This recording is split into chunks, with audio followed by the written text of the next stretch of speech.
Good morning, everybody. Welcome back. You're listening to Making Life Brighter Radio, and I'm your host, Winifred Adams. We have been chronicling Commander-in-Chief Russell-J.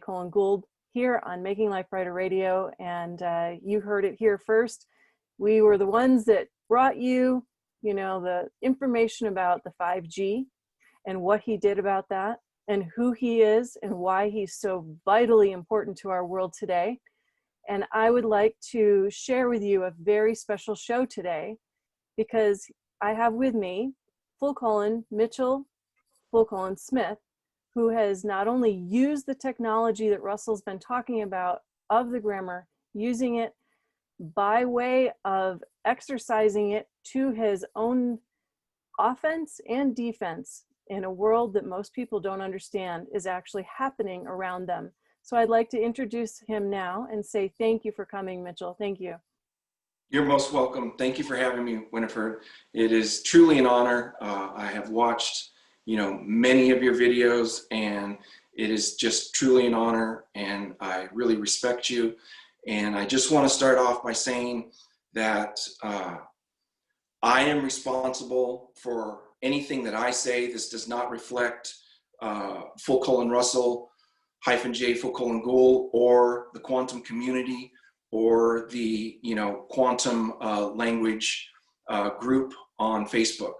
I am learning, and so if I do mess up, I will correct if given the opportunity. Thank you for saying that, and that's exactly what the spirit of this is all about. Stop and correct and actually set it into motion in a proper grammatical fashion, actually a mathematical fashion, forward and back. And for those of you that are following along, you know exactly what I'm talking about. But Mitchel, is it okay if I refer to you as Mitchel as we go along? Because we know that you're Mitchel Smith. Yeah, let me just state for the record, my name is neutral claimant federal witness federal postmaster bank banker Mitchel Smith period in textile, first letter capital, all rest lowercase. Thank you for stating that. Now you have a fantastic story, and what brought my attention to your story is your posting the other day in the quantum grammar group about how you actually have recordings of what you did in court, and you stopped a foreclosure on your property. Is that correct? No, that's not correct. So the one I believe you were talking about, what I stopped was they were about to terminate my parental rights, and I stopped them from doing that. No, what was the foreclosure then? I'm not sure which video you're talking about. I'm okay, sorry. Because I thought that's what the thing was, but it was. So the current foreclosure one I'm working on, yes. I have stopped them. Yes, they cannot get past my quantum documents. Correct. What they have done is they have just the presiding head judge has just recused the entire bench, and they're trying to kick my case out of the county at this point. Right. That's exactly what I'm referring to, and why that's important is all right. I'm working on so many cases. I'm sorry. No, it's okay, because you have such a big story to tell. You have many stories to tell. This is just one of them, and I understand when it comes in like this. But you know what I love doing is being organic with people. This isn't rehearsed. Anything we ever do is totally live. That's what I like as well. Exactly. When I am in these venues on these performances, I usually don't set up ahead of time. By the pressure, it pushes the natural ability out of me, and it's much more powerful. Well, it sounds like you're almost channeling information as you come into this, like you switch a gear and you go into the mode of what you need to do. You're a bit of a warrior in the grammar world, and let's talk about that. First of all, you've been up against judges, you've been in the courts yourself, you've really done it. You're not talking about it, you're the man that's done it. So let's talk about what we just mentioned with the foreclosure proceeding. Explain a little bit about that and what you just said. How did you come So to I just want everybody to understand my natural self is peaceful and friendly. But when I get into my federal judge capacity, I'm not the nicest guy to be around. So And I would you say try that's because to, the grammar, you have the knowledge of the grammar, and why yeah, why is it, for those that don't understand, people like you and Russell need to say, I can put on that face? Why is that necessary? but let me just back up. I need to advertise that I am not a federal judge, but I do have the federal judge knowledge. I was authorized by David, but as soon as I seen the video of Russell, he did not force me. It was my own, Your own self that, volition. yeah, that I said that I'm no longer a federal judge because I was not authorized by the Commander in Chief, Russell -J Gould, which is the Chief Federal Judge of the United States Territory. He conveyed to me that I just simply don't have the training. I don't have the 14,000 hours training, and we are in agreement. Amazing, amazing. Well, let's jump into the case, because you need to put on that sort of tough persona and get into it. Why? For those that Exactly, because you have to understand, we are dealing with the most psychotic, criminally insane criminals that you can't just patty cake around, or else they're just gonna walk all over you. So I'm forced to go above them. And so when I do that, I kind of lose everybody, because like my last trial, I literally prosecuted every single person that was in that walked through that door in that courtroom. I prosecuted the judge. I prosecuted the district attorney. I got the deputy that beat me up and stole my house. I got him to confess to felony treason live, right there in front of everybody. And I didn't even file one piece of paper. So this is another thing. So what I've been working on is, I was always so afraid that they're just gonna arrest me, steal all my paperwork, and they've done it over and over. But I tuned my skills in where I can go into any venue and I don't need any piece of paper, and I can prosecute anybody that challenges me at this point. Now, why would you need to do that? You see, for people in the outside world that are, I say it outside of the grammar and the quantum grammar world, that are learning or don't know about this yet, it makes it seem like they're after you. So explain that so those out there can understand why they would be after you and what this means. What is it you have that they need or want or don't want you to have? Well, for one, at this point, I'm virtually unbeatable in the courtroom. I don't say that as a brag, because what I have been put through to get to that position, no one wants to go through. I can guarantee you that. I have been going mostly, at the beginning, I was going after their oath. I learned the syntax, so I syntaxed their oath. They figured this out, and after years, they just they won't give me their oath. Half Who's the people they, don't though? understand. Who's Huh? they? For the people that are out there, who's they? Judges and lawyers and attorneys. So, like I said, I didn't plan on it.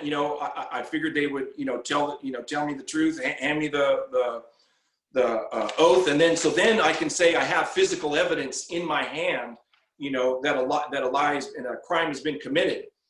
But my last trial by jury, none of them, the police, the deputy, the judge, and the district attorney would not give me their oath. I still got that deputy to confess to felony treason live on the witness stand, and I didn't have his oath. I got him to say that he doesn't know what it is, and he doesn't have one. He was so scared because I could tell the district attorney just told him to play dumb. Well, you can't play dumb with me, okay? When you play dumb, I'm just gonna run all over you. And then if you try to play smart, well, to be honest, it's even worse. Why were you in there in the first place? What got you into that position that had you use this, and how did you Because even I know how to had use filed this? quantum documents, so they wrote up a fraudulent warrant, had me arrested at the courthouse when I was at the hearing, just trying to trip me up. I proved in open court on multiple different levels that the warrant was 100% fraud. But then once I got there, they couldn't get jurisdiction over me, so they just held me in contempt, dragged me onto the foreign vessel and dry dock, and then they, proceeded to basically fake like they had jurisdiction over me. And that's how they dragged me into the whole venue. And so what began this journey for you, how you came to know David Windmiller and Russell? I mean, where did this begin for you? So they have alienated me from 3 separate generations of my sons and daughters, encompassing every child I have put on this earth. And all they can come up with after 30 years is that I told the lawyer to get right with God and stop torturing my children, where they had a branch of not Homeland Security, but the Department of Justice raid my home and arrest me and give me a 5-year sentence for this. For saying that? Just because I was unbeatable before quantum, right?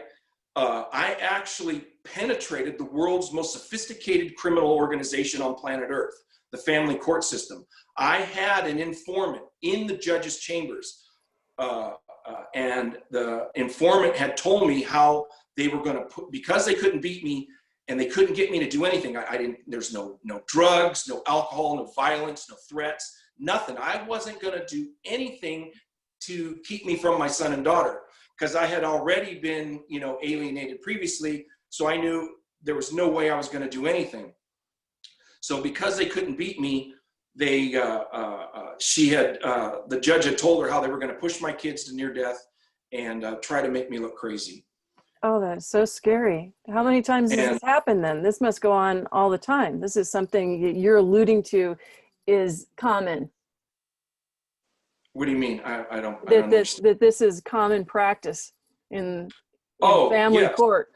So because no matter what they would do, so like I would come up with, they would come up, with all this just stupidness, and I would get like a forensic analysis from the crime lab and have show that they were tapping my phone, from the crime lab, and the judge's response would be like, I'm not a judge qualified for criminal activity. And then I would have them proving, they had my daughter depicting suicide at 6 years old. And it's all documented, everything, I have proof of everything. And I would come in and I would show the proof, and the judge would be like, the judge would tell me, family court judge would tell me I'm not qualified for child abuse. I later found out this is correct. CPS is not qualified for child abuse. So who do you have to go to? You have to go to the sheriff's department. So what happens when I go to the sheriff's department and I tell them, they get me in the back room and they say, they get in my face and try to, get me to hit them or try to, provoke a fight, saying there's nothing we can do about it. What are you going to do about it? What am I going to do about it? So getting back to the foreclosures, the sheriff's department and the courts have put 120 million of our 350 million population into no housing. So I am now the one that is holding these people accountable. I have recently taken 2 houses from 2 different sheriff's deputies, all done 100% legally. I follow the law. That's all I ask for anybody is simply follow the law, come correct on the grammar. That's it. They tried to do an illegal eviction. Bam! I had on the gate and on the property, the trespassing on this land is with the fee of the $500,000. Pretty simple. It's a positive performance contract. If you agree to perform, then it is your duty to pay through the performance contract. And now they are in a $500,000 lawsuit that is already filed. Wow. Okay, I'm not playing any games here. To show my honor for the chief, I will give the houses back, but I want them to know that if you foreclose on anybody's house, we're coming for your house. Okay, I am commanding a freeze on all foreclosures in America. Okay, the calmness that this would produce on the entire nation is second to none. For this one step by itself, no one has to do anything. No one has to file any paperwork. And I'm telling you, if you are a law enforcement officer and you foreclose on someone's house, me and my guys, we know what we know.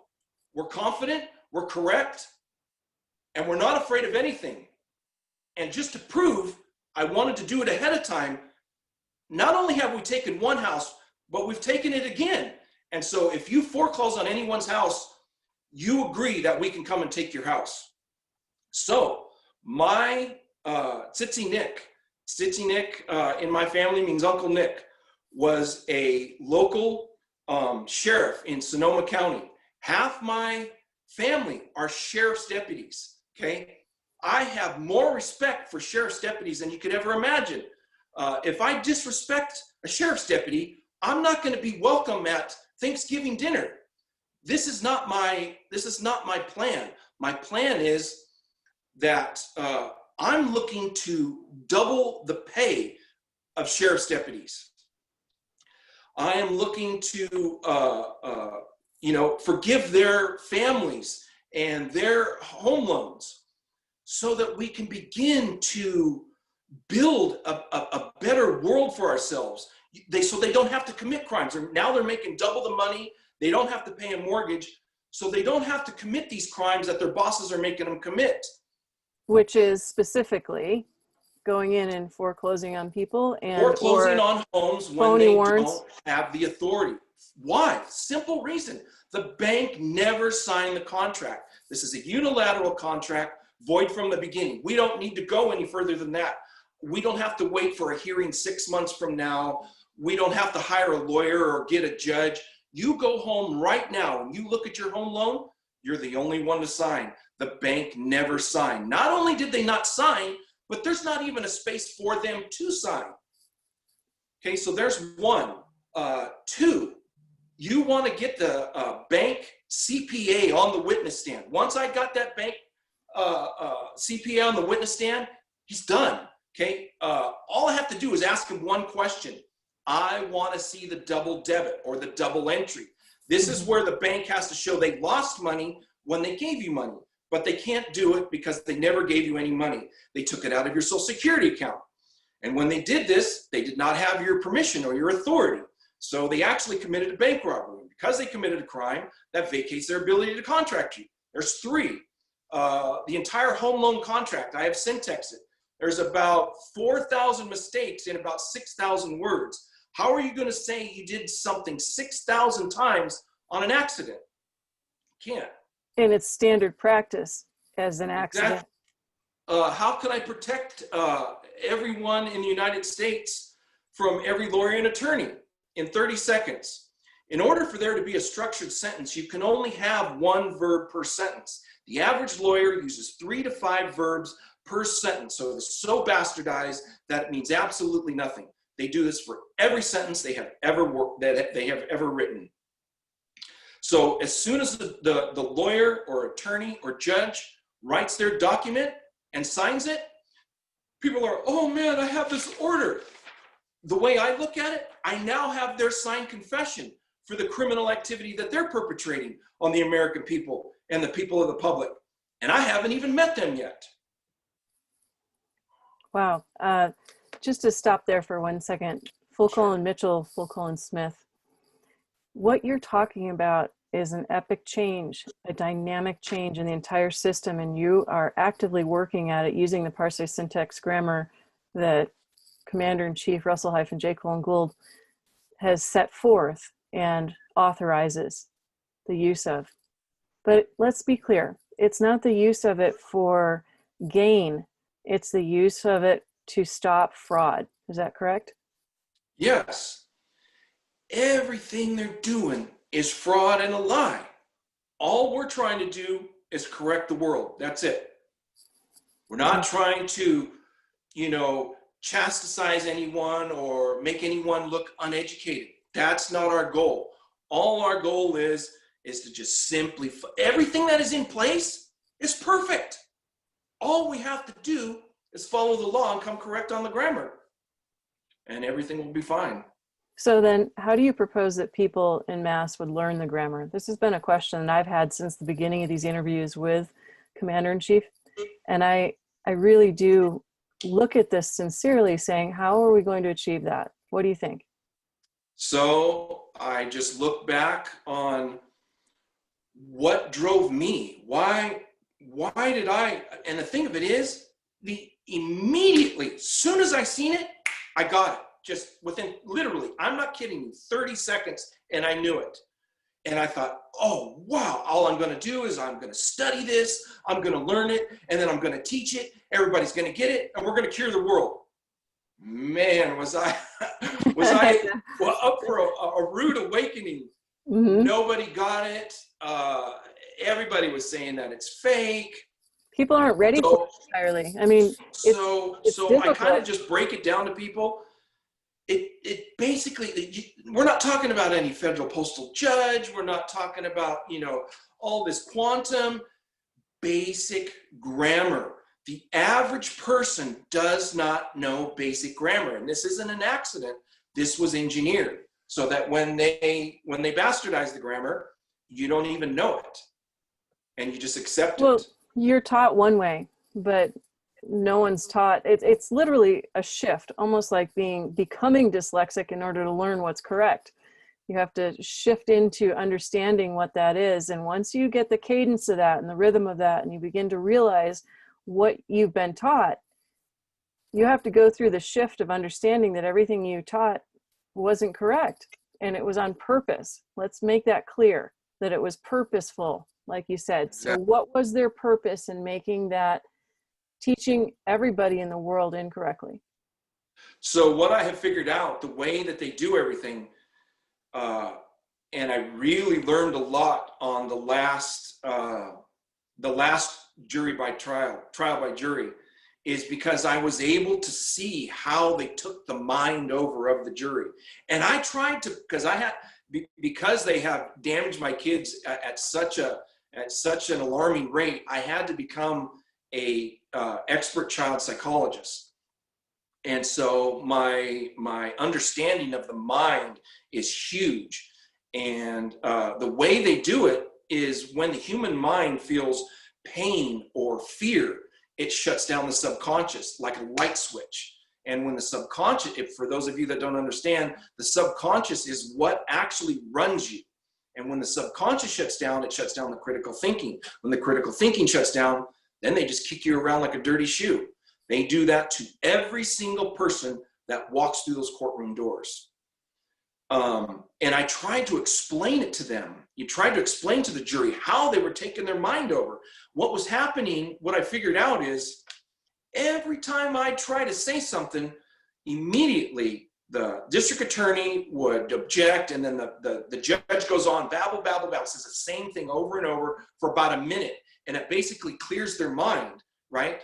And I had, never been in, that was my first jury trial, or trial by jury, very important. Is that what I heard? Is that the recording that I heard, that one?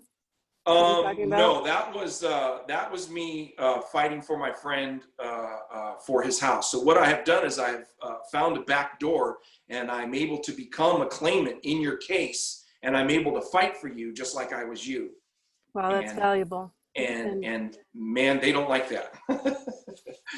And then so once I turned in my quantum documents, they cannot get past the quantum documents, plain and simple. Okay. But going back to what you were saying about the jury, let's talk about the jury and exactly. So I tried to explain to them, what was going on, but what happens is They take control of the jury's mind far before they enter the courtroom. You come into their building, you sit in watch their videos, and they're programming you. And then what do? They put you in a room. You don't know when it's coming up. You're like, oh God, you know, when's this going to happen? I just want to go home, you know. And they're mixing up your mind. And then once they get you in there, they don't let me say anything, right? They just they break. What they're doing is they're breaking up the continuance of evidence.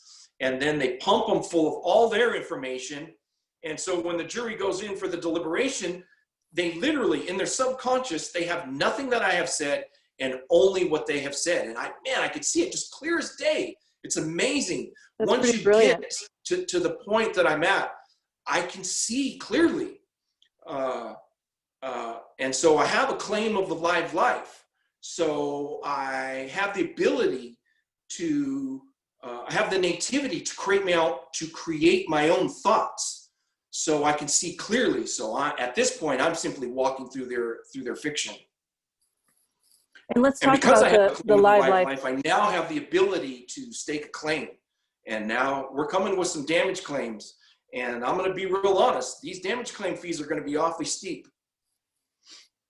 When people create a claim on someone like yourself that has this claim of the life, and they can't technically state a claim because they don't have one. So how does that work? Explain that a little bit so the people out there understand.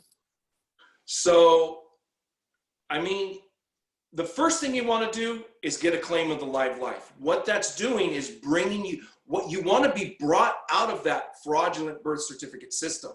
Okay, if you're either in the fiction or you're in the fact.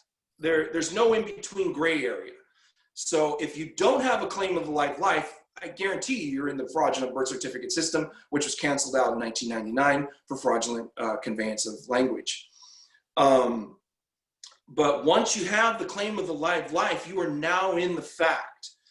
But you know, you can't just say, okay, I got the claim of the live life, and now everything's, you know, hunky dory. No, you must have the knowledge to back it up. The claim of the live life is, by itself, it's not as powerful. You have to have the knowledge and you know, the quantum documents to back it up. The claim of the live life just gives you the authority to do these things.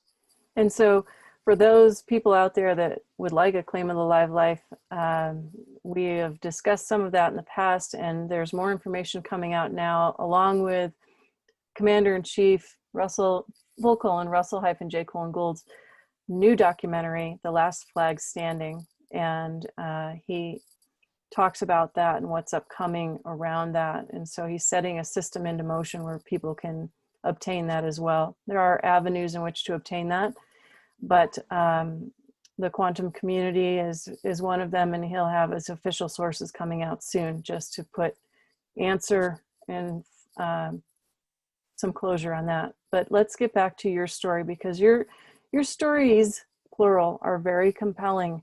You yourself let me have just taken add one more little thing. So for those of you that are interested, I would join the quantum community. Get on the email list. You can get a claim of the live life from there. We have people that can tutor you. There's other venues that you can go into that you can get training from. The chief is in the process right now of setting up a website to do claims of the live life. So more and more people are getting involved in understanding and waking up and understanding that you are either in the fact or in the fiction, okay? And right now, I am 100% in the fact, okay? I'm a quantum citizen, I have a claim of the live life, and I have the knowledge. The biggest thing is in your name. Nobody can tell you what your name is. Only you can, you know, say what your name is. And no matter how many times they tell you, you know, they try to call you defend it. I tell them DE is no, FEND is defend, and ANT is contract. No, I'm not a no-fend contract. You need to be able to send, where the power comes in is when you can syntax the words as fast as they come out of their mouth. man, that is powerful stuff. And it makes them sit up in their seat and they're like, oh man, these guys know about the grammar. We have no way out. And until you can do that, you're extremely vulnerable. So why is what this drove me system is, that's wrong so rock solid in place? yeah. So what drove me is I just pointed myself up. I'm completely positive. I just pound myself with positivity. No matter what you're going through, you have to steer your mind in positivity and point it up. The pain that they put people through, I could start to feel it coming on. I call them pain body episodes because of what they've done to my son and daughter. I had to watch my son basically die right in front of my face, and luckily he came back to life. But because of the pressure that they put on him, his mind literally popped, all documented, and they just try to cover everything up. Well, at this point, they can no longer cover it up. They know I've got them on attempted murder of my sons and daughter. I'm a direct descendant of a sheriff. They're not getting away with this, and they know it. And that's why the entire county of Contra Costa County, California, is running. You can't run from me, okay? But I pointed myself up, and by pointing yourself up with positivity, you channel the energy, because the energy that is being given to you, like a parent saving a child or their son or daughter, there is not a more powerful energy on planet Earth. And when you point that up, I'm telling you, you're unbeatable. But what's happening is people immediately point it down, and they lead to suicide. That's why there's so many suicides. And so I'm trying to curve that. And there's other things. Empowering is not even a correct grammatical word, but you are for the empowerment of right. people, right? I know, it's hard. I want to be able, the reason why I'm speaking like this is so I can communicate, because most of the people out there aren't going to get it yet. Well, you're passionate about what you've been through. The difference between talking about the grammar world and participating fully in the grammar world is you. You are a living example of someone that's taken on the responsibility of a live life claim, and I say it that way. It is a obligation to stop and correct where you see it's needed, and to uphold that. And it's rule one and rule same. You're living that. You're also trying to stop and correct where there's been apparently some disassociations or incongruencies. These are all words I shouldn't be using because of the beginnings and it's fine. It's fine. But these are the turning hinge points for going forward and correcting our world and making this a place where we can actually come together and joinder and contract in harmony and peace. Because what you're saying is that the system that's in place now does not operate on positivity, harmony, and peace. It operates in a perpetually fraudulent and entrapment type capacity. So to trap somebody is for what purpose? Why would they bother to do this? Why is this even in place? So what I want everybody to understand, the biggest thing that I want you to take from this is that their entire fraudulent system is obsolete. Quantum is already taken over. You just don't know it yet, okay? Their fraudulent system is like an 8-track tape, and quantum is like a laser disc. There's no, oh, should we keep listening to the 8-track tape? It's just, quantum is automatic at this point. So if all the young people in the world learned this from the get-go and learned it properly, what would happen? We would have a much better world. Can you explain how that would be? The contracts would mean what they say. Okay. That's what people that I have taught that understand this, that's what they enjoy the most, is that's what everybody is looking for. The truth, correctness. That's all anybody is asking for. And this delivers it with no consequences. What do you think is in the way of this system going into place fully? The ignorance of the public. So more knowledge No, of the no, people. no, no, disrespect intended. No, but But if it's people because, learned. so what I have figured out is why it is so hard for people to wake up is because everything, because I had watched, the way I learned it is because how they done it to me. They do it little by little, little by little. Nobody notices it. And pretty soon it's this whole big thing. And then you try to, and then someone comes in and tries to jump on it and change it. You can't.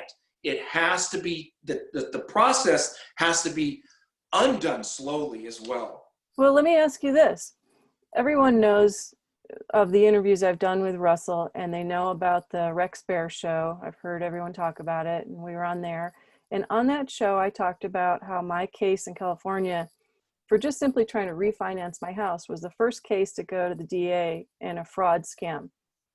And I had called every lawyer in LA that was a big lawyer to try and help me because somebody literally was defrauding me in the process of simply refining. Well, come to find out, they wouldn't take my case. They wouldn't even talk to me. They all hung up on me.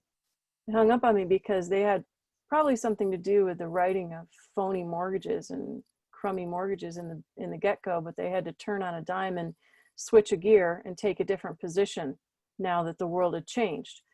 So using that as an example, that's all done now. But if I have a live claim and that happened to me, how would I use that, or how would I have used that in that instance if I had known?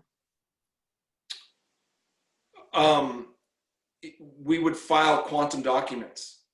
So right now, I've done this multiple times now. One on my friend's house and one just a couple days ago in court. My last jury trial, I prosecuted the district attorney. I gave her about 55 years in prison and about $32 million in fines, all in about 30 seconds. They brought in every district attorney in that entire county, and every single one of them, their mouths were just like to the floor. Every time I looked over, all their mouths were just completely wide open. And so what gives you the authority to do that? And that's what the average person is going to ask. How does he have that authority? How would I have that authority? You have to have the knowledge. Everything boils down to the knowledge. So you're not a title necessarily. It's the grammar and the knowledge that gives you that authority. It's the knowledge. I'm telling you, like you could tell Chief Justice, Judicial Council, and the 20 guest judges of their meeting that I crashed and gave my first order as a federal judge. You could tell them that I'm not a federal judge, but they're not going to believe you. Why? Because I stood my ground and I had the knowledge and the way that I held myself. They knew no matter, just because some title, that doesn't mean nothing, right? They know. Chief Justice of San Francisco loves me because of the way that I handle myself, because that I am very respectful every single time. I mean, I hand them their ass, but I do it. Yeah, I heard that. Coming from a good place. I heard that in your recordings, and people, we'll have another show where Mitchel, Smith comes back on, and we will share those recordings. So you get to hear him live in court. It's astounding. And yeah, so I take the entire courtroom over. I charge the bank attorney. I charge the bank with bank robbery. I charge the bank attorney with identity theft. Prove the judge is not a judge. Kick the judge out of the court. Take over the courtroom. Authorize the clerk of the court as my clerk of the court. You know, but it is my abilities are so over because I have to go above the district judge, and so when I have to do that, I am over the top of the normal citizen's head that they just watched it, but they still can't believe it because it's on such a higher level. And so my focus right now is to try to lower that and not, come in so just like Because man, once I get going, I am just like, I'm like a steamroller, right? And Well, it sounds the like you average know person what you're can't doing, understand it. You know, the average you person know? just can't understand it. And so that's what I'm working on now, is just once I'm able to calm down a little bit, man, am I going to be just like unbelievable. I mean, I'm unbelievable now, but I'm still a little out of control. You know, I still need a lot of training. But I have, you know, high control over myself. Like I can be in the most, you know, prosecuting, you know, stage, and I can drop all baggage at the, you know, drop of a hat. So I do have that power, but I do need to calm down to get my message across. Well, what is your message exactly, and where is this headed? I know that you said that you're helping those regarding My foreclosure. biggest message is I am trying to, because what's happened is they are purposely destroying our sons and daughters, and they are destroying them at a rate that has just never been seen for in history. And what's happened is they're destroying them for future use in the future. So they're going to be so screwed up that it's easier for, once they've been damaged, it's easier to take control of them later on. Manipulate them. So But my who's biggest they? focus at the court system, the government, those who are assumed in power, it's really the crowd that rules. People just need to understand it's not the government, it's not me, it's not this person, it's the crowd that rules. The crowd is what rules. But my main focus at this point is nobody is working on a reunification program. So what's happening is once you kick their ass so bad, then they say, okay, here, have the kid back. Well, the kid hasn't been with you for extended periods of time, so you don't even know each other. So when you go back, it's like a train wreck. You know, you don't know each other, there's arguing, no one has, you know, trained you on how to deal with what's going on. So what I'm working on is a reunification program. Because even though I was still having custody, they had me down, they broke me down slowly to 1% custody for like 3.5 years, which basically they purposely destroyed the bond. I was the main caretaker for my son and daughter for their entire life, right? So when you break the bond of a main caretaker, it's literally like teaching the child not to go to the bathroom. Mm-hmm. It's literally that bad. So you have 3 main parts of your brain: one to mate, one to eat, and one to bond. When you break the bonding part of your brain, it's a major part of your brain, and it destroys all relationships for the child's entire life.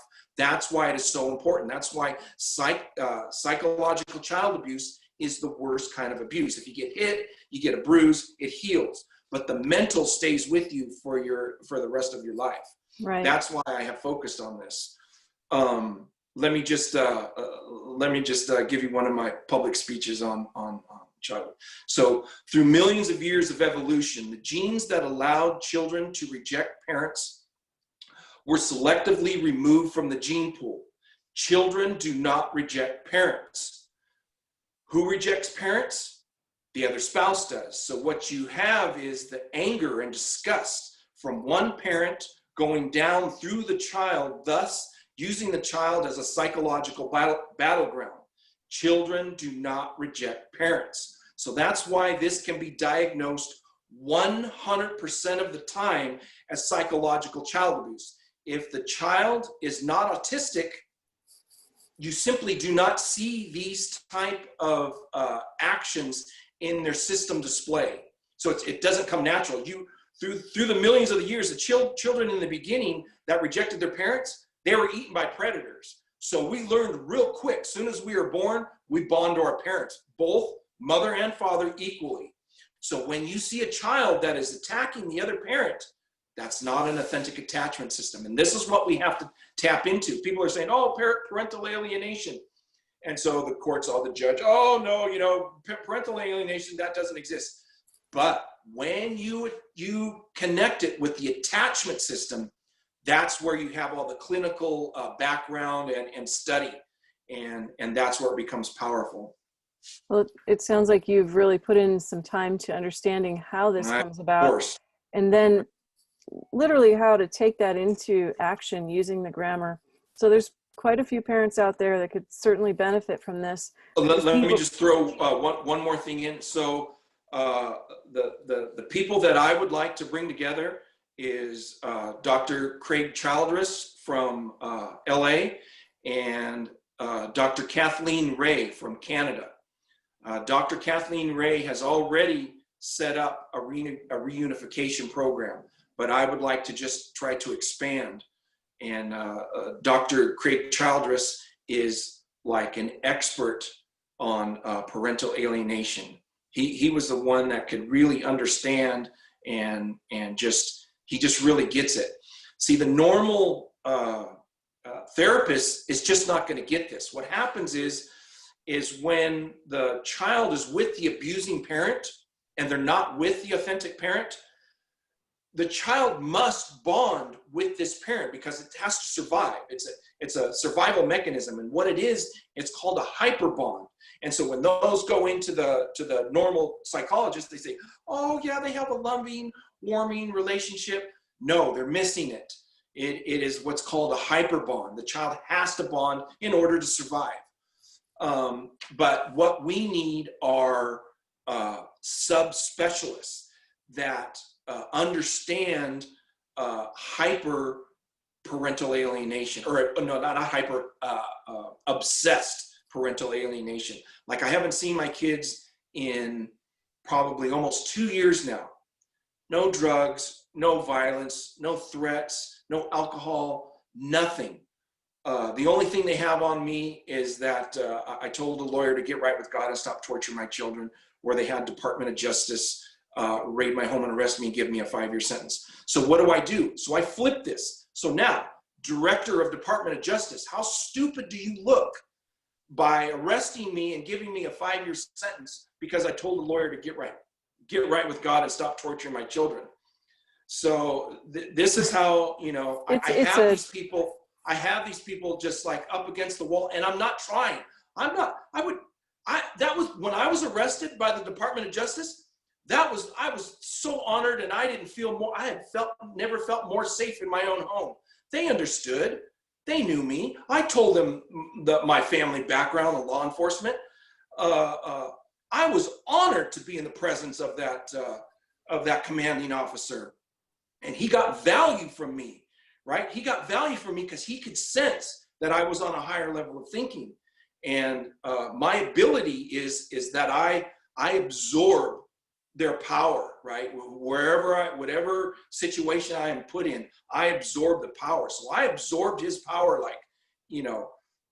like I can't even describe. And when they figured out that, they got my daughter depicting suicide and how stupid this was, all they could do is look at the floor. When it was time to arrest me, and I put my hands behind my back, they refused to handcuff me. They eventually did, but they showed the honor of the pause, right? I don't know if many of you can understand that, but that was definitely, a high honor, but they still did it. They knew what they were doing was 100% wrong. They did it anyway. And so now by doing and those actions, that is what's given me the authority to prosecute them.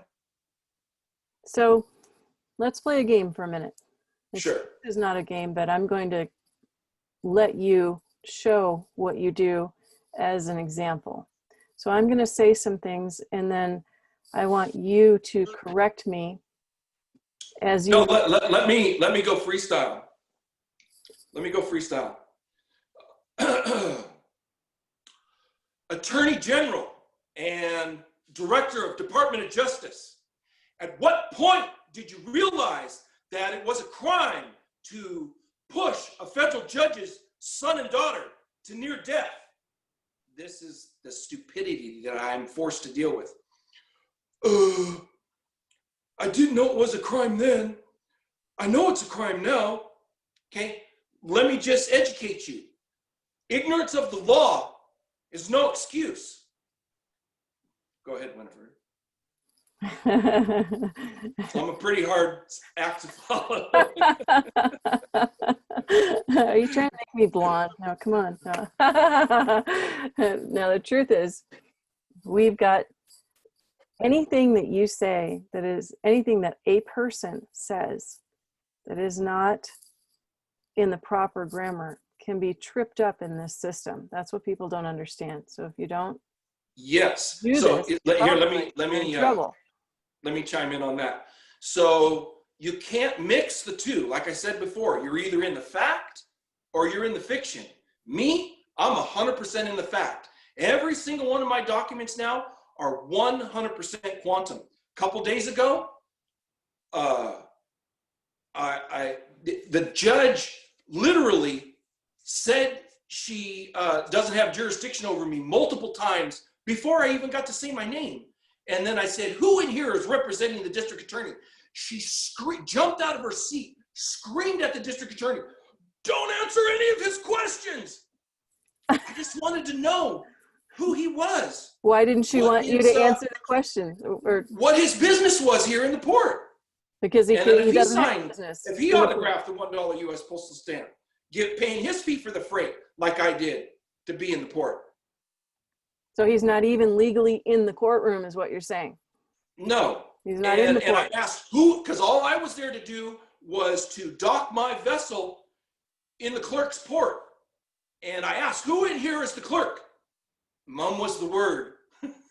They wouldn't tell me who the clerk was in the courtroom. There were so many, they had a bunch of them in there. I couldn't figure out who it was. But why not? What would happen if they did? So my main goal was to get an evidence sticker and get their file stamp on my quantum documents. And then I would autograph my name through the evidence sticker and the file stamp. And basically the case would be over. They would not be able to go forward. And so by not telling you who the clerk was, you couldn't get that done? No, so I said, you are going to take my evidence. They wouldn't take it. They were afraid to take, they wouldn't take my evidence. Where have you found it in a court setting? They won't even take your own evidence. What does that tell you? Right? Because they know once they do, then they have to admit that they exist. And once they do that, they have to admit that everything they have done is 100% fraud since they opened the doors. How do they all know that this is going on within that building or any building like this all across the United States, in the middle of a soft martial law here, by the way, and yet they go to work and they perform these things day in and day out? We could say it's oblivious, but they're not. So they actually streamed the hearing. I was so surprised. They streamed it on YouTube. No video, just the audio. But they didn't they call it a meeting room. They didn't call it a courtroom. So you have to look for these subtle little changes, because right now they're completely canceled out. They're completely shut down. All they are operating under, they're not even operating on fumes. They're canceled out and obsolete. They are just operating under a quagmire of tomfoolery at this point. There is no foundation. Well, they can all be held accountable at some point in the future for working in that capacity with the knowledge, understanding that they're doing that.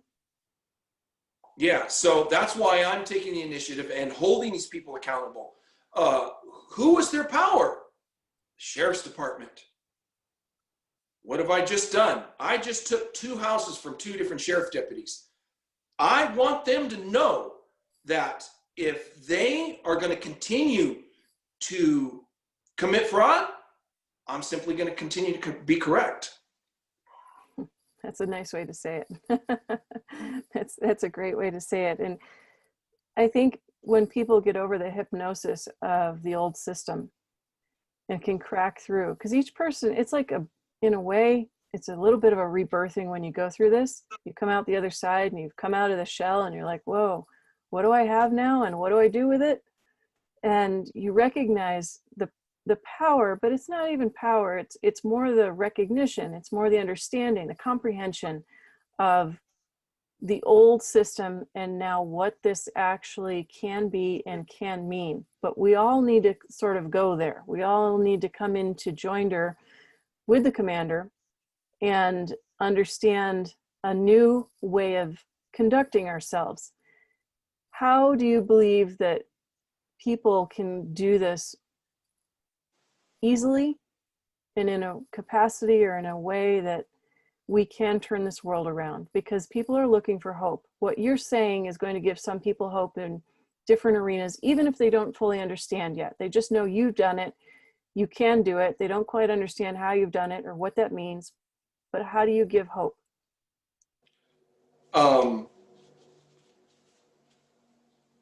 Guaranteed, quantum's going to stop them dead in their tracks.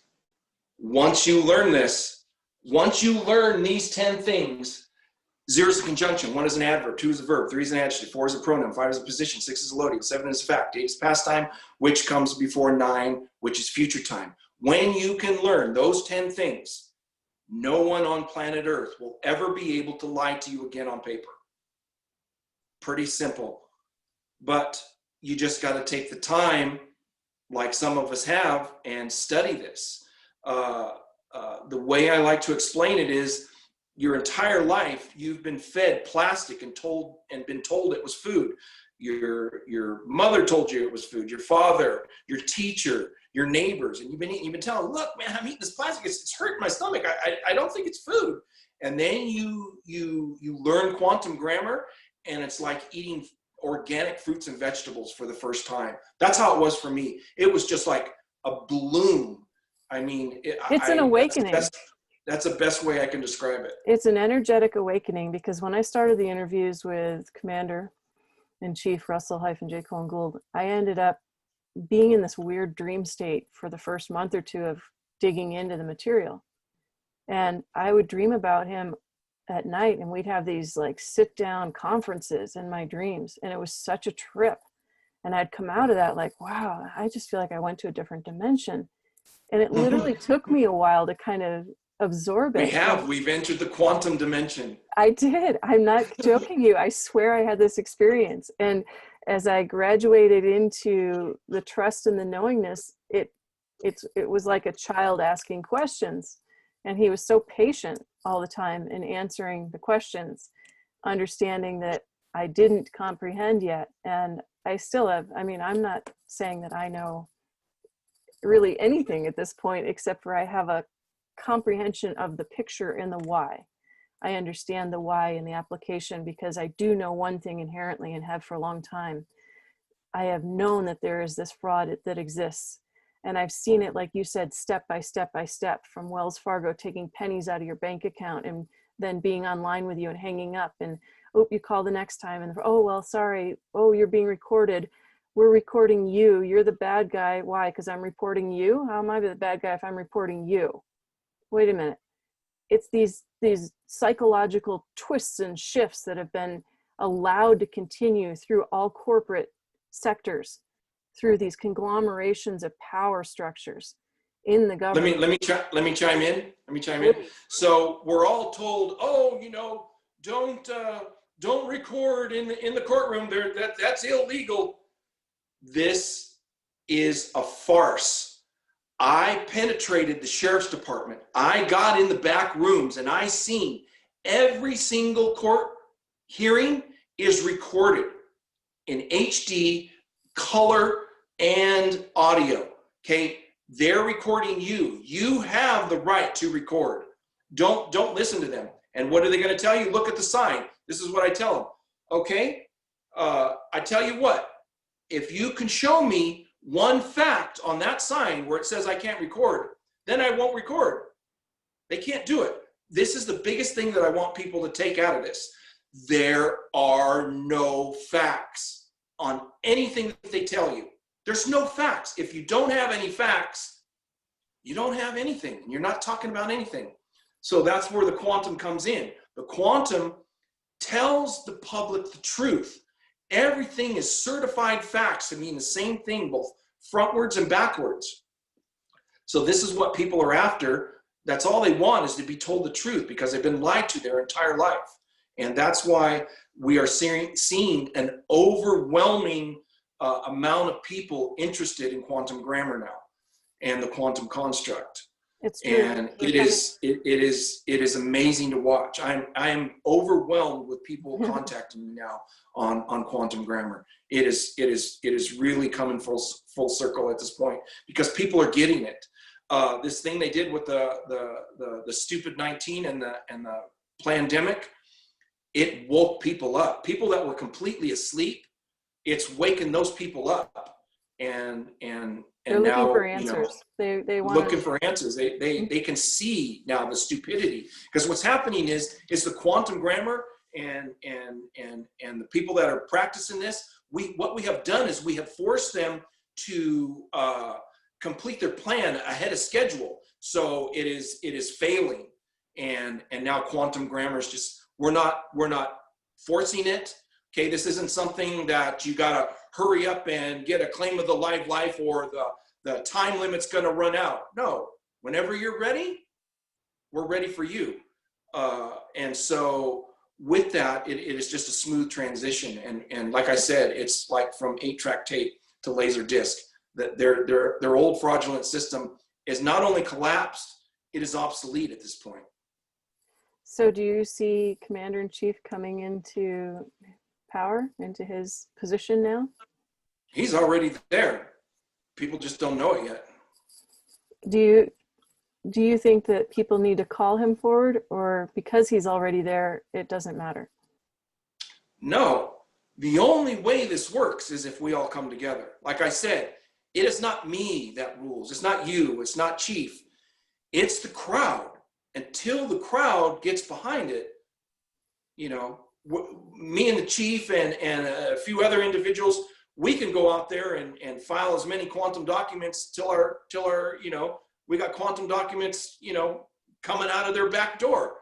But until people get behind it, you know, it's not going to have as big as impact. And that's happening now. And I mean right now. Yeah, we need that right now. Now, I have a listener that wanted to ask questions. Sure, absolutely. And, any questions? he is a new Live Life claimant. Mm-hmm. His name is Joe, and he wanted to ask the question how he would properly make certified copies of his Live Life claim. Can you answer Yeah, that? so when you first get your Live Life claim, you want to make about, you know, say 50 copies. And then in order to certify it, you have to put a real, you know, or not real, a $1 US postal stamp, you know, on the copy. And then you autograph, you know, copyright, copy claim, Live Life claim, and then your registration number with the post office. And your name in quantum. And that will make it and your thumbprint, and that will make it a certified copy. Okay, so just reiterate that again really slowly, all the things that need to be on there. Your number, your quantum number. When you first get your Live Life claim, which it has to be authorized by the Chief. If it's not authorized by the Chief, it doesn't have the authority. So first thing, you want to make sure that it is authorized by the Chief. Once you have your authorized copy, or your original copy, make about 50 copies. And then as you need them, you know, put a $1 US postal stamp, autograph your name across, you know, copyright, copy claim, Live Life claim, and then your registration number and a thumbprint. Thank you. Thank you. That's great clarity. He'll appreciate that. He has a follow-up question as well, if you don't mind. Sure. Is it encouraged or not to also add a copy of your Live Life claim when you're mailing the command letters? In other words, the 5G command letter that went out. Would you include your Live Life claim along with your command like letter? I said before, so the Live Life claim, you're proving that you have the authority to file quantum documents. So therefore you would include it? Every time you file quantum documents, you always want to have your Live Life claim, because you're showing that you have the authority to do so. But would you mail it with it, and do you yes, affix it together like you showed with the brass rings or the little rings? Yeah, so that's what I do. You don't have to, but when you do that, you then don't have to put a stamp on every single you know, different document. When you bond when you bond them all together, all you have to do is put the $1 U.S. postal stamp on the front page. Okay, now this is a silly question, but let's say you have that and you have There's no silly questions. you have the ring on there, right? And Yeah. you want to mail this. You can't mail it in a regular envelope because now you've got this lumpy ring in there that's holding the document together. So how do you mail it? Yeah, it's same deal. It's just a little lumpy. Really? You leave it in an envelope with those? Yeah, of course. They don't process it through the postal service and say, "Oh my gosh, what is that?" You know, they're all so. Well, yeah, the postal employees, they're like, well, "What's going on here?" Just bonded documents, and then they say, "Okay." Okay, all right. No, it's silly, but people will ask that because you're gonna fold it up and put it in an envelope. So what the brass ring is representing? See, your document is a vessel. On a ship in the ocean, they use brass because it doesn't rust. So I'm just showing that my vessel has brass on there. It kind of tells them, it advertises that you know what you're talking about. Is it just one, or you use 3? You only need one. What happens is there's usually not enough room unless you purposely make enough room, because you're going to end up. You'll be in the margin. You're going to end up taking up, blocking out a lot of the words. So that's why I only use. Yeah. Unless I'm really putting my point across, then I'll have like 6 of them going down. So after you've been in this and you're so passionately involved in what you're doing, which is why I'm having you here today, because after speaking with the commander and realizing his systems, you're how do I say this? Your employment of these systems, you're actually using them, and you're helping.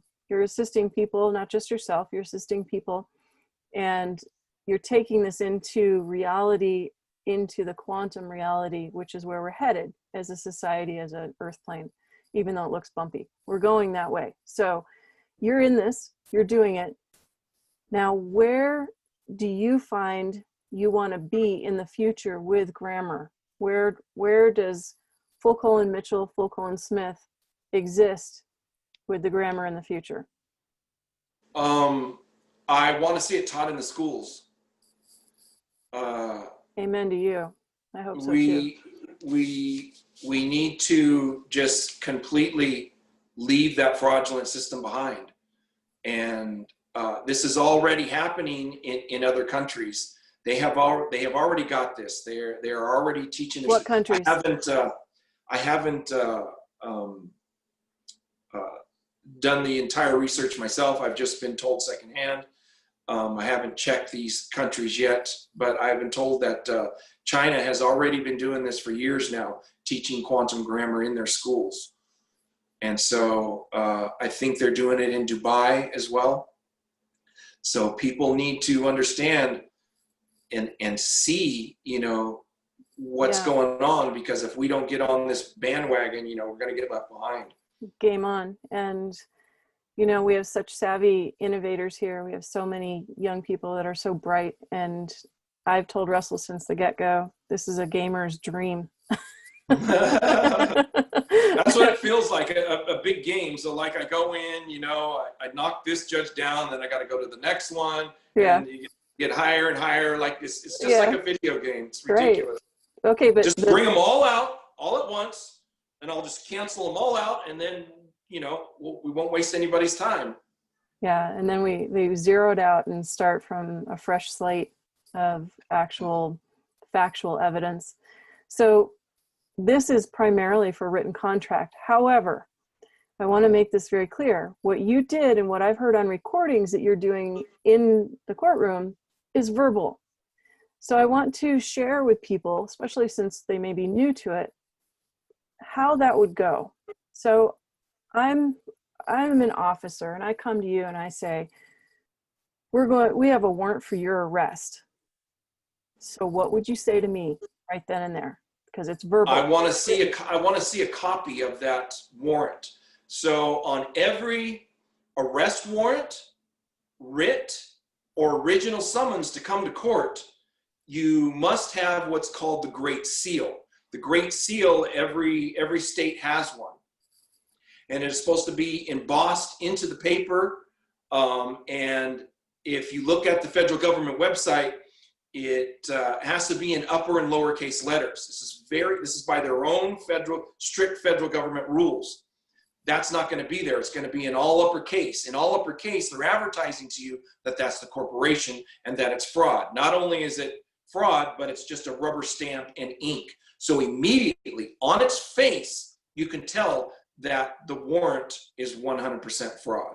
Now we got to be careful with this information because this is extremely high level information. Yeah, and it's sensitive to not be toyed with. There's a responsibility. Yes, we have to be careful. But because what I'd like to get for the good and the bad guys.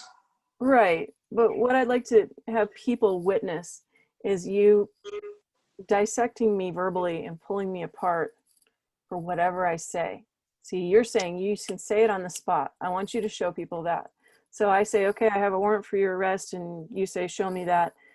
Let's say I produce the paper, and I'm sorry, sir, you can't resist us. I don't know. I'm just, go ahead. What would you say to me to verbally undo me?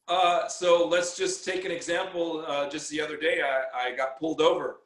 I said, don't do it, sir. Please don't do it. I said, you can't beat me.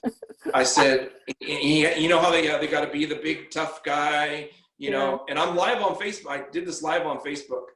I said, do you know what the word syntax means? He goes, oh, you're supposed to be so intellectually higher than me. You tell me what it means. I go, no, sir. You tell me what it means because I want to see if you have the knowledge. And he wouldn't answer me, right? And I said, well, you know, sir, I'm going to give you another chance here. Do you know what the word syntax means? And he wouldn't answer me. I said, well, this is your third and final time. You know, can you tell me what the word syntax means? And you could see him. He's just clamming up. He's starting to get nervous. And I said, so if you don't answer, then by default, you agree that you don't know what the word syntax means. And if you don't know what the word syntax means, that means you can't syntax your oath of office. And if you can't do that, you can't find out that your oath of office is bastardized grammar, written in fraudulent language. So you don't have the authority. So what people don't understand is the oath of office is what gives them the authority to carry the gun and the badge. If you don't have the knowledge of the oath, you don't have the authority to carry the gun and the badge. So I got him to basically confess to felony treason live on Facebook in about 30 seconds. Astounding. Astounding. Now, again, to reiterate, that's not a power trip. That's a stop and correct. And that's a sincere attempt at having that level communication. But what you're showing is it's not level. It's not on the same level. And it's not I know more than you do necessarily. It's your fiction and this is fact. And you have to prove that you're basically fiction. And why did he pull me over? Because I put full colon diplomat on my plates. And then I put my my postal registration number as my license plate number. Now, no one on planet Earth has that number but me. Okay, it wasn't like I was, you know, not telling him who I was. I gave him my life claim. They ended up arresting me. They stole my life claim. They stole my C-Pass. I had a C-Pass that I carry around with me to give me the authority to enter these foreign vessels. And when I tried to get them back, they said they were holding those as evidence against me. So right now they're holding my life claim. This is how I've got them.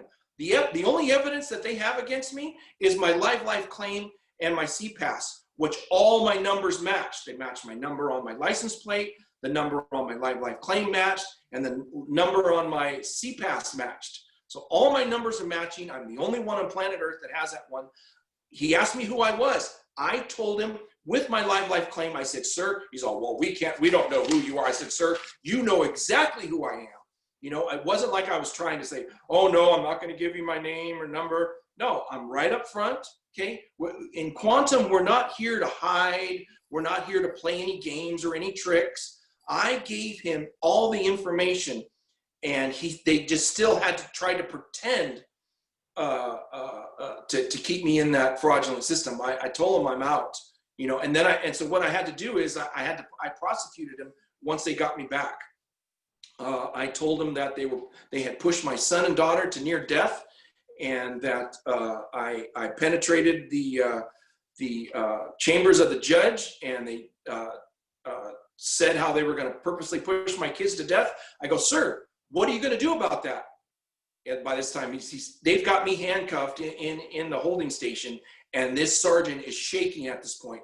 I go, you're going to do absolutely nothing, right? I said, I already know your position. I said, that's Title 42, Section 1986. I said, you had knowledge of a crime, and you did not stop to correct the wrongs that are going on here. I said, and that brings us to Title 42, Section 1988. The court loses jurisdiction while engaged in a crime, and the state's liable for all damages. They were panicking to let me go, literally panicking.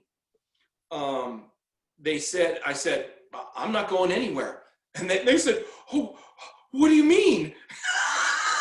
I'm not going nowhere. I said, I'm not printing out. And I said, I'm not engaging in your usury. He goes, and he could just see the sergeant, he's really starting to panic. He's like, well, what do you want to just stay in here? I said, well, I'm not engaging. He goes, so then they threaten me. They go, well, we're just going to 5150 you. Oh. I said, sir, I have given you absolutely no resistance. I've been calm and peaceful and friendly with you this entire process. And because of that, you're going to 5150 me? He's all, that's what I was told to do. I was all, sir, if you 5150 me, I'm going to send text that document that you're going to hold me in there. And I said, that's Title 15, Section 1692E, false and misleading statements. Penalty section, Title 15, Section 78FF, carries a $25 million fine and 30 years in prison. By this time, this sergeant, I am handcuffed in their holding tank, and he's shaking. I don't have $25 million. And then the whole time, he kept asking me, you're not going to prosecute me, right? I'm trying to get you out of here. I was just silent. And then, you know, so finally I didn't feel like being drugged and tortured. Last time they drugged and tortured me, strapped me down, hands and feet, drugged me, stuck like multiple needles and just slammed it right in my arm. I thought that freaking needle went all the way through my arm. 6 of them jumped on top of me, started choking me. I gave nobody any resistance whatsoever. So instead of going through that, I did their stupid paperwork. And but it's funny because I just wrote under duress, which is adverb verb. I wasn't thinking. But they spelled my name wrong, right? So it wasn't my name. I didn't give them my address, so they didn't have my address. So they put the local homeless shelter on there, and they didn't have my signature. So they don't have my signature or my autograph.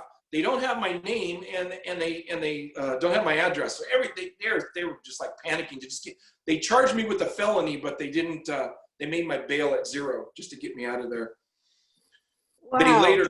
They later dropped the felony charge, and so this is what they do. They charge you with 10 times more made-up charges when there were never even any charges in the first place about anything, just to get you to plea on one.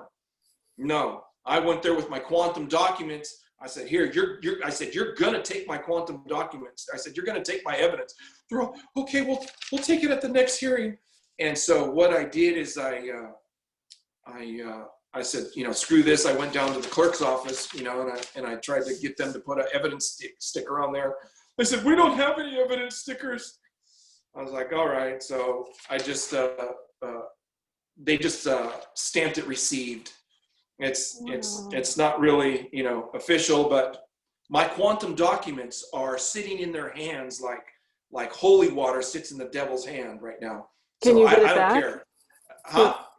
Is it worth getting it back? Can you get it back And what will happen next? Are you going to take this forward and go after them, or? Uh, well, yeah, I'm gonna have they eventually, unless they vacate the case, they're gonna have to put an evidence sticker on my Mm.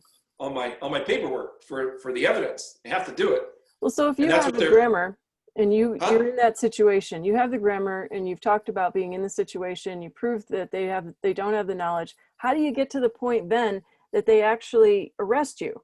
Because shouldn't that stop it and you should never get to that point? Like, how does that keep happening? That's what I'm saying. They were they're and so what also I have done is I have actually voluntarily surrendered my driver's license. So I don't have a driver's license because I don't agree to the driver's license contract. I went to DMV and got an official traveler's permit, traveler's certificate. And so they cannot write me a ticket, right? Because that's the whole deal behind the driver's license contract. As soon as you autograph or sign your driver's license, Mm-hmm. you're agreeing they can now write you tickets. And But if so you do you most people use their driver's license in any variety of ways. It's required and all this crazy systematic stuff now you where think it's required, you think it is, but it's not. it's not. Um, I So you take, later on we can use that for salvage. I don't know, since I voluntarily surrender it, I may not be able to run a salvage on that. I'll have to talk to Chief about that. But this was before I got into the quantum, so I was just trying to save myself, and I figured out, that DMV was 100% fraud. You don't need a driver's license unless you're a commercial driver. But yeah, and registration for your vehicle and your plates and all that. yeah. So this is how I have them trembling every time they pull me over or in court, because my grandfather was a 25-year highway patrol as well. So I have, large, high level of law enforcement. So I know these hidden inner things. The highway patrol is a higher level of law enforcement. Whatever highway patrol follows, other law enforcement, police, the sheriff, they can't go above and make their own laws. They can't go above what highway patrol follows. And so this is what I tell them. I said, and so that's why everything that I do not break the law, because I don't want to disrespect my family and law enforcement. So I make sure that I do my research and I dig deep and I find all these things. Highway patrol does not recognize commercial, or does not only recognizes commercial vehicles. And so that's what I told him before I prosecuted him the other day, before I got him on. Wow. I said, sir, can you go above highway patrol rules? And then they act dumb. This is the wrong avenue to take with me. You cannot act dumb with me. He's all, oh, well, that's a pretty broad statement. And I was all, sir, can you go against the highway patrol laws, rules, and regulations and codes? He's all, oh, well. I go, okay, vehicle code 260. Can you go above vehicle code 260 that the highway patrol follows? Shut him up, right? All of a sudden, he's not Mr. Blabbermouth. He's Mr. Tongue Coma Man, right? Because he knows they cannot. And so highway patrol only recognizes commercial vehicles. If you're in your car driving or traveling from point A to point B, you don't need a driver's license. You don't need registration. You don't need license plates. And that's why I had been driving around with these license plates for years. If you're a live life claimant or anybody. No, anybody. Okay. Anybody. This, like I said, this is vehicle code 260. They only recognize commercial vehicles. If you are an Uber driver, it's making money with your car on the highway, on the roads. Uber driver, taxi driver, limo driver, commercial truck driver, yes, you need a driver's license. If you're just going to the grocery store from your house, going to work and back, it's all a trick. So when you pay all these registration and license plates, it's a donation. And of course, the DMV is going to accept your donation. Oh It my was so gosh. funny when because I turned in my license plates and my driver's license at the same time. They're all, you can't do that. I go, these license plates are your property. Yeah. I go, well, what is that, like Indian given? They wouldn't take their own. No, we don't want those. They wouldn't take their own license plates, right?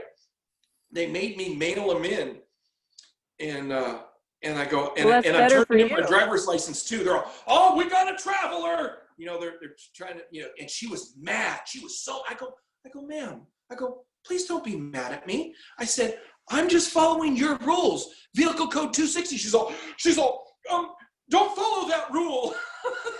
I was like, and so when I tell the police officers, when I tell the sheriff's deputies, I go, look, I'm following highway patrol rules and I'm following DMV. They're all, we don't follow DMV. We don't follow DMV rules. Well, the DMV rules are to have tags and license plates. So, you know, how can you pick and choose which rules you're going to follow? And so here's another big hidden secret. So the only way that a police officer or law enforcement officer can turn on their lights or their sirens to pull you over is if there is an emergency. Your broken tail light, your tags, your license plate are not an emergency. And when the law enforcement officer uses his lights or his sirens to pull you over for that, he's creating the emergency. And when he does this, he's committing a felony. Wow. And you may want to remind him of that. And they know it because they physically shake. They physically shake when I point that out. It's amazing. It's this is, you know, the average person's going to say, how am I going to learn all that? How would I learn all that? And more other people would say, I don't want to learn all that. That seems scary and I don't know what to do with it. And I wouldn't want to do that. I wouldn't want to be in that position. And there's those of us in the world that are willing to stand up. And there's those that are just willing to follow whatever system's in place. So what Very good. I'm so glad you said that. Very, very good statement, Winifred. Thank you very much. So people say that to me all the time. This is my favorite one. I tell them, pretend that you have been taught all your life that all there is a red and a yellow light. That's all you've been taught. Kindergarten, your neighbors, your parents, your teachers, law enforcement. It's all they've ever taught you all your life. There's just a red and a yellow light. And the quantum grammar is the green light. And I'm telling you, look, there is a green light. And you're going, yeah, Mitch, but we've done it for so long. No, just because you've done it wrong your entire life, that doesn't mean you don't stop and correct. Same here. Quantum is the green light. Yeah, nice. Here we come. So get ready. Yeah, good. That's a great way to put it. Really, that's a great analogy. And we have so many things that we're up against right now. Let's go into the big one, the IRS. The IRS was taken down by Russell. The Federal Reserve was taken down and the federal SURF system was created and put in place, yet it's not recognized. Do you think that upcoming it will be recognized? Well, of course, just like anything else, the knowledge just needs to get out. Let me kind of break that down for you real quick. So it all started in the stock market crash in 1929. I believe it was 1934. The Treasury Department, which did not have the authority to create the IRS, created them because the country went bankrupt during the third and final bankruptcy of the 1929 stock market crash. They monetized the birth certificate, making the people the debtors. The Treasury Department created the IRS to be the debt collector. Well, we only run on 70-year bankruptcy timelines. Fast forward 70 years to 1999, the third and final bankruptcy ended. So we were no longer the debtors. And so the IRS, there was no longer a need for the debt collector. So they were kicked out of the country. They're actually in Puerto Rico. But so if you look at the gargoyles on the Vatican, they're holding the hourglass sideways. What they're doing is they're stopping time. And for the last 20 years, that is exactly what they've done. They've just kept it going. You've paid your IRS, but they haven't told you that they were canceled out and got kicked out. How can I prove this? Since 2000, you no longer write your check to the IRS, you write it to the Treasury Department. But if you look in real small letters, it'll say, in big letters, it's going to say Treasury Department, and in small little letters, it's going to say IRS, so that it doesn't, people don't, so people that, don't question it. Do you pay them? The answer to that the direct answer to that question is no, Winifred, I don't. And if people stopped paying them, what would happen? Now, let me stop you right there. You do not do like all the things, all this education that do not do what I do until you have the knowledge to back it up. Correct. Otherwise, you're just going to get you're going to get clobbered. Yeah. And no, I'm not advocating people don't pay them. I'm asking a question based on what you just said that would have people naturally begging the question, well, do you? And so the main reason I don't is because I have the knowledge that it's a lie. I can't pretend not to have the knowledge, just like the green light. Okay, I can't pretend that the green light doesn't exist. Mm-hmm. Well, I heard the actual recording myself in person off the old the tape in person with the commander-in-chief, and at the time Sergeant Horton, who played it. And it was when Russell went to Washington, D.C. with some other people. Oh, they recorded it. And they wanted to pay the IRS. And so they went up to the window, and you could hear the clerk shuffle about and this and that, and they were there to pay. Well, they disappeared for a while and came back, and then they acknowledged the commander for who he was. Nice. And they said on the recording, oh, we don't accept money here. we can't accept any money here. We don't accept money here. I heard it myself in this really old tape recording, but I heard the whole exchange. And nice. That's the kind of stuff that people need to hear for themselves. And I'm not saying anarchy here. I'm looking at the truth behind a system. In this case, in quantum grammar, we're talking fact. So the fact is, if those systems were taken down, why is it not in place that there's a better and different system? Why are we playing this old fictional game? And why are you lining up again and again to keep playing this out with sheriffs and other people that don't know it and they don't get it? They do know, but they aren't correcting. So in order for a system to change and a better system to come into place, these things need to be collectively acted upon. And that's what I'm getting at. This needs to be collectively acted upon. Now, in my interviews with Russell-J. Gould, he said that he would give a jubilee. He would disband Congress immediately and give the people a year. And I back him 100%. To stop and absorb and correct and eat better and drink clean water and be able to clear their systems and be ready for a new system. He also said that he would have a 10% flat tax that would take care of everything. And we know also that there may be a quantum system coming into play. Is it his system? I don't know. I'm waiting to see. He's saying that his system is being copied and stolen. What do you think about that? Yeah, just like with Homeland Security, he created Homeland Security, and they just basically, took that. Well, we just have to keep developing in the fact is all I can add on that. Homeland Security, just so they understand, was not intended to be a take your water bottle away from you and pat you down and all this crazy stuff that goes on. It wasn't meant for that. It was a totally different system that was in play for the betterment of the people and for them, not necessarily are you a criminal going on an airplane?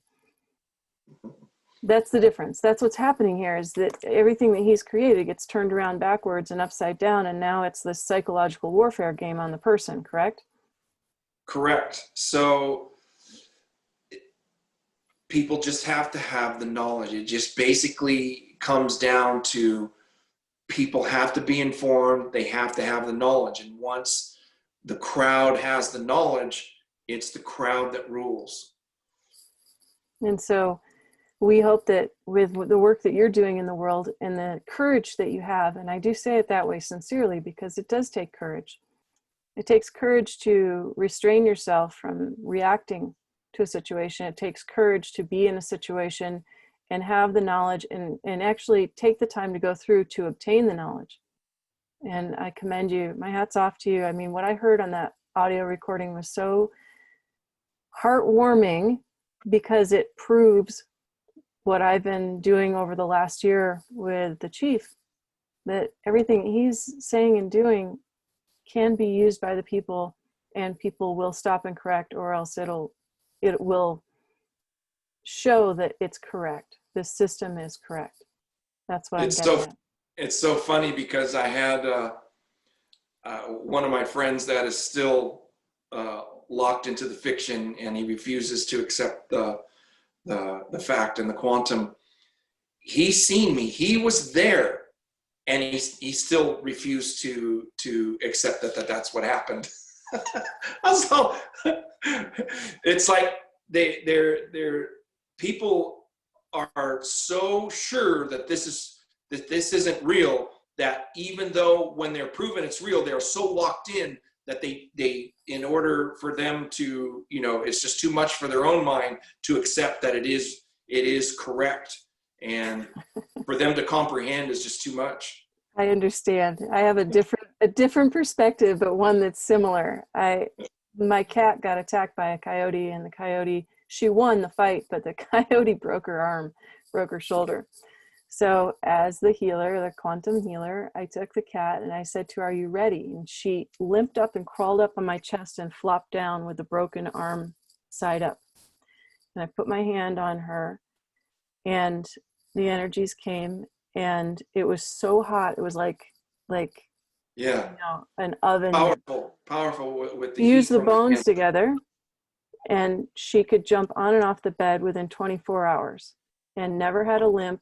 So I took her back to the vet just to prove we'd fused the bone. And he was so mad. He's like, "Well, obviously the cat's better. Obviously we don't need to do an x-ray." I said, "No, let's do an x-ray. Let's see it." And he said, "No, we don't need to do an x-ray. We don't want to see that." Why? Right. He didn't want to accept that. Exactly. Yeah. That's exactly what I'm talking about. Yeah. So I get it. It's like, good analogy. People need to realize that just because it's different doesn't mean that you have to reject it. I think if people lean into the understanding, and here we are coming, we're coming in a wave. It was a few things in the beginning. It was War Castles, and then me, and then, Romola and Whitley and these other people, and the quantum, and here it comes. Here it is. It's being served to you on a platter. Now you're just further proof that it does work and it can be employed with proper knowledge. So let's take it the next step. You want to do what with it from this point forward, and what are you doing that people can engage with you? So what I'm trying to do is, first step is join the quantum community, get your live claim, and start studying. Study. This is going to take you a minimum of 200 hours to even get the concept. But like I said, once you break through and you figure this out and you are able to protect yourself from anybody on planet Earth lying to you on paper, the power that you feel from that is words cannot describe it. And so what I'm working on now, of course, we have to teach the people the postal mechanics. You have to learn the postal mechanics. This entire planet is run on postal mechanics, so you must learn those and certain processes.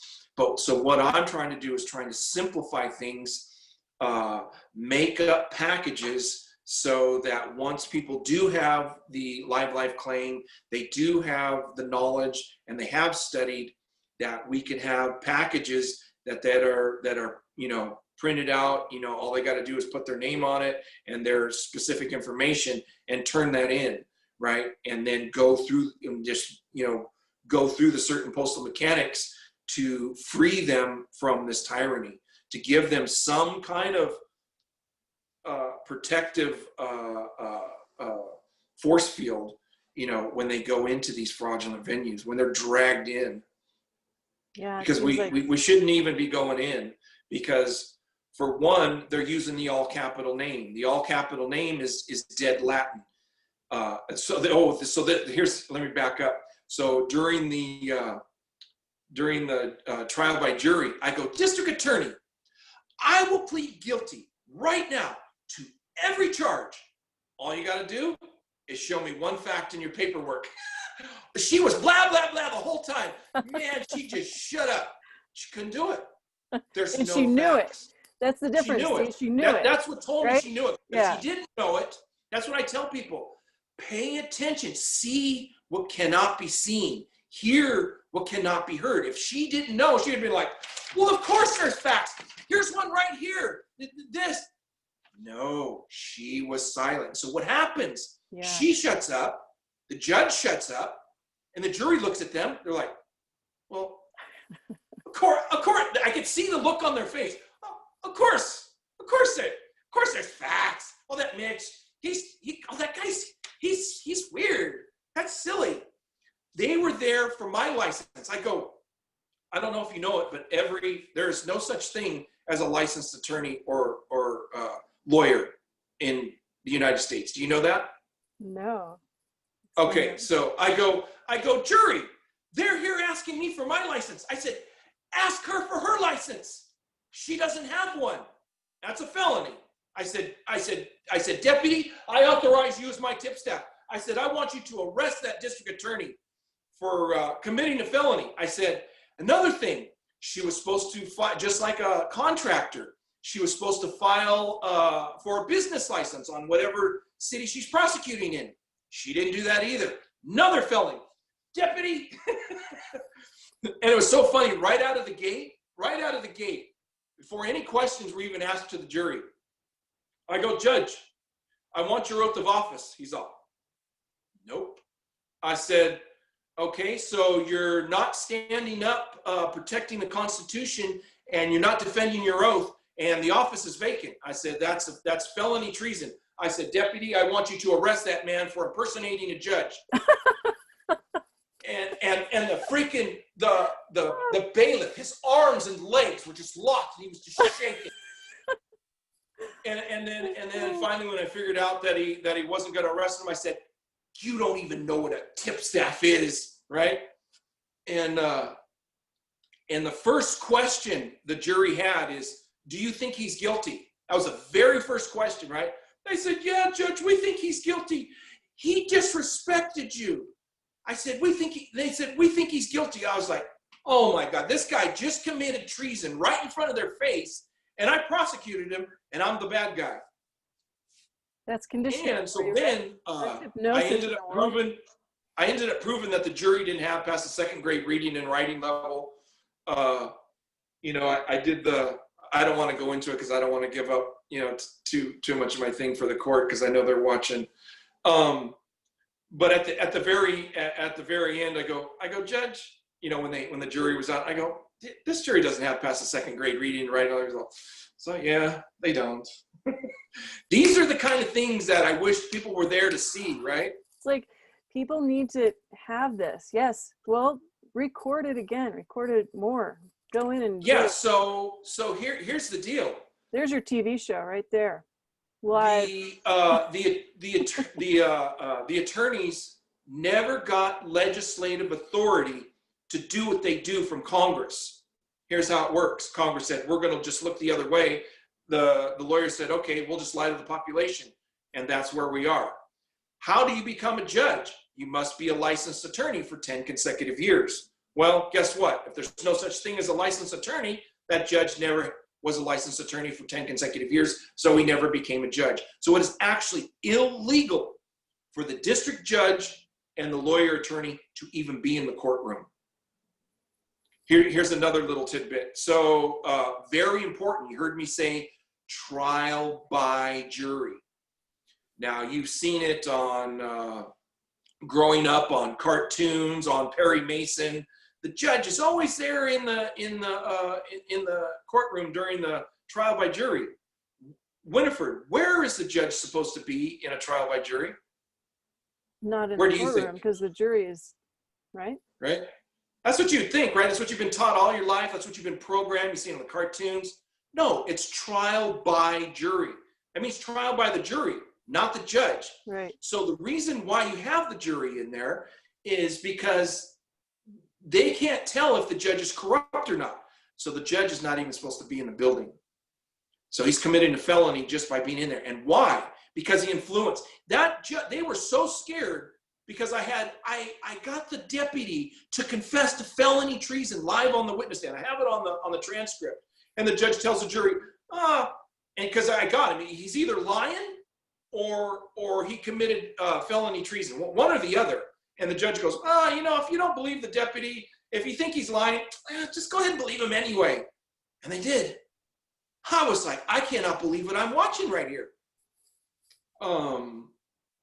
Yeah, so. Well, it's the preservation at all costs, right? The preservation of that system at all costs, no matter what. And so when you ask a lawyer or attorney for if he's licensed, he's going to lie to you. He's going to say yes. What is he going to give you? Say, can I see your license? What do you think he's going to give you? there is no license. He's going to give you a bar card. Yeah. That's his fallback. He's going to give you a bar card. But that bar card goes back to the Queen of England, doesn't it? It's just like a library card. It means absolutely nothing. And nowhere on there does it say license. California Business and Professions Code 6067-6068. Every licensed attorney and lawyer must have their oath of office on the front of this alleged license. This is by their own federal government rules on their federal government website. That's not there either. Wow. What else? It's so complicated. And I mean, complicated insofar as how deep it's gone now, and people just accept it instead of questioning it. So essentially what you're all doing is questioning. Let's look at this and see if that's accurate. If it's not, factual information that matches what they've already done, then they're in fraud, bottom line. And then when you ask for this in court, Judge, I want to see that attorney's license. Denied.